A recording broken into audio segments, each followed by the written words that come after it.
حضور تراویح کی اجرت کے بارے میں کیا حکم ہے؟ ہمارے ہاں بلکہ دنیا بھر کے اندر مختلف مواقع پر مختلف انداز ہیں،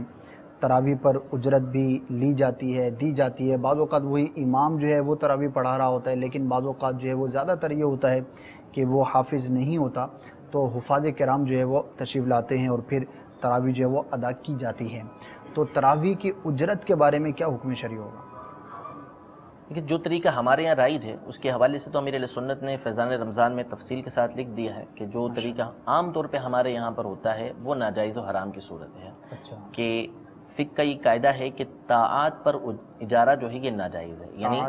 جو نیکی کے کام ہیں ان کے اوپر اجارہ کر لینا یہ ناجائز و حرام ہے۔ کسی کو قرآن پڑھنے کے لیے رکھ لیا کہ تم میرے لیے قرآن پڑھا کرو، یہ ناجائز و حرام ہے۔ اسی طرح تراویح کے لیے حافظ کو مقرر کرنا کہ ہم تمہیں اتنے پیسے دیں گے، اس کے بدلے تم تراویح پڑھاؤ، تو یہ ناجائز و حرام ہے۔ صحیح۔ ہاں، اس کی صورتحال مختلف ہیں کہ کس طریقے سے ہم اس کو جائز بھی کر سکتے ہیں، کیونکہ بہتر طریقہ کار تو یہی ہے کہ بندہ فی سبیل اللہ پڑھائے اور کسی کو بتائے بھی نہیں کہ میں نے فی سبیل اللہ پڑھایا ہے، جیسا کہ امیر سنت نے فرمایا ہے۔ لیکن اگر اس کی ضروریات ہیں یا وہ لینا چاہتا ہے، اس کا دل نہیں مانتا یا اس کو طبیعت اس کی طرف مائل ہے، اب وہ لینا چاہتا ہے، تو پھر شرعی اعتبار سے اس کا حل یہ ہے کہ اس کو جو ہے وہ اس جو اجرت ملے، جو پیسے ملیں، وہ اس کے لیے حلال ہو جائیں۔ تو اس کا طریقہ کار یہ ہے کہ وہ وقت مقرر کر لے کہ فلاں وقت سے لے کے فلاں وقت، مثال کے طور پہ 9 بجے سے لے کے 10 بجے تک میں آپ کے پاس جو ہے وہ ملازم کے طور پر ہوں یا آپ کا اجیر ہوں، آپ کے پاس رہوں گا، آپ نے اس وقت میں میرے منصب کے مطابق جو مجھ سے کام لینا ہے وہ لے لیں۔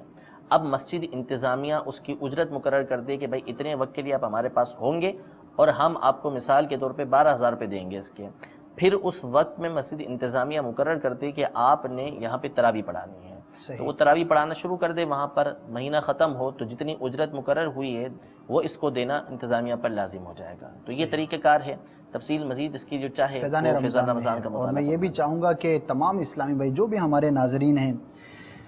فیضان رمضان جو امیر اہل سنت دامت برکاتہم العالیہ کی کتاب ہے، زیارت بھی کر لیجئے۔ بہت ہی شاندار اردو زبان کے اندر سلیس اور بہت جامع کتاب ہے، جس میں رمضان مبارک کے آداب، روزوں کے آداب، روزوں کے مسائل، اسی طرح اعتکاف کے مسائل، اسی طرح قضاء روزوں کے حوالے سے اس کے اندر مسائل موجود ہیں۔ اعتکاف کے ٹوٹنے کے کیا اسباب ہوتے ہیں، اعتکاف کیسا ہونا چاہیے، اس حوالے سے گویا کہ آپ کہہ سکتے ہیں کہ رمضان المبارک پر لکھی جانے والی اردو کے اندر سب سے شاندار کتاب آپ اس کو انشاءاللہ عز و جل پائیں گے۔ ضرور حاصل کریں اور دیکھیے رمضان کے آنے سے پہلے ہی اسے پڑھ لینا چاہیے۔ تمام اسلام میں نیت کریں کہ اسے حاصل کریں گے، اور رمضان مبارک کے آنے سے پہلے اگر پہلے پڑھی ہے تو دوبارہ پڑھ لیجئے، کیونکہ اتنے حافظ قوی نہیں ہوتے کہ پچھلے سال یا اس سے پچھلے سال پڑھی تھی تو اب تک تمام مسائل مستحضر ہوں گے، یاد رہیں گے،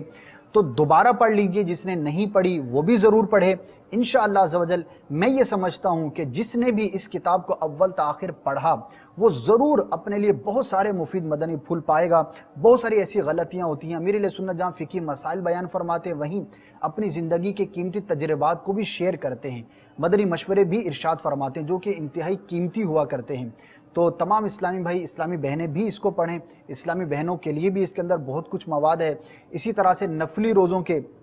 حوالے سے بھی تفصیلات اس کے اندر موجود ہیں۔ رمضان مبارک کے بعد جو شوال کے مہینے میں روزے رکھے جاتے ہیں اس کے حوالے سے بھی اس کے اندر ترغیبات، حکایات اور بہت ساری اس کے اندر چیزیں موجود ہیں۔ الحمدللہ یہ کتاب انگریزی زبان کے اندر بھی